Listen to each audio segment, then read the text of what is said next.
We are students working for the MDP Adaptive Designs T-Spine subteam.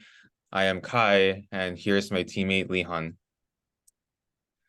Thoracic spine, T-spine vertebral fractures are common in motor vehicle crashes, and vertebral morphological variations have been reported to affect the T-spine injuries. The presented parametric T-spine model can serve as a geometric basis for parametric human modeling to better assess the T-spine injuries and other pathological analyses. Our objectives are to develop a parametric model that can accurately predict a full 3D T-spine geometry given any combination of age, sex, stature, and BMI.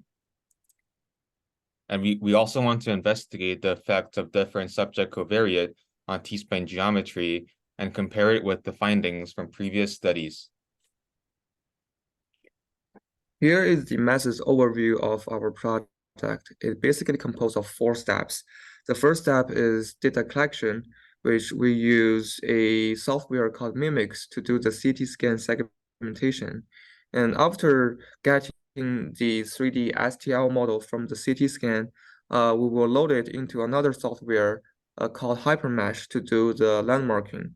And then followed by using MATLAB to do the mesh morphing, which will produce homologous mesh for each individual subject. The third step is statistical analysis.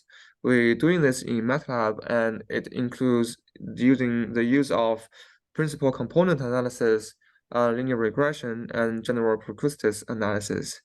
Finally, our model will be able to predict a full 3D T-spine geometry given any combination of age, stature, BMI, and sex. And here is the error analysis of our model. You can see we use the leave one out method to calculate the root mean square error for each individual subjects. And on the figure of the right, we can see most of the errors are within 3 millimeters, and the average errors generally less than 2 millimeters, which indicate our model is indeed accurate and robust. On the figure of the right, we can see different regions of T-spine vertebrae might have different level of accuracy, and the most errors are below 2.5 millimeters.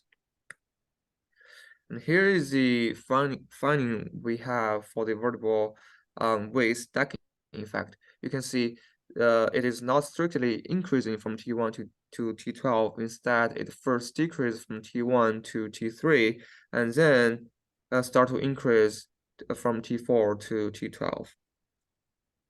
And here is the figures that shows the subject covariate effect on the T-spine geometry. We can see as the age gets older, the T-spine tends to get more curved, which is generally makes sense. And as the stature gets higher, the T-spine will get longer, which is obvious as well. Compared with the age and stature, sex and BMI has lower impact on T-spine geometry. In conclusion, we developed a statistical T-spine model that can account for morphological variations among the adult population by age, sex, stature, and BMI using CT scans from 94 subjects. The model has demonstrated high accuracy and predictability for the T-spine geometry for a diverse population. The model can also serve as a geometric basis for parametric T-spine modeling for better assessing injuries and pathological analyses.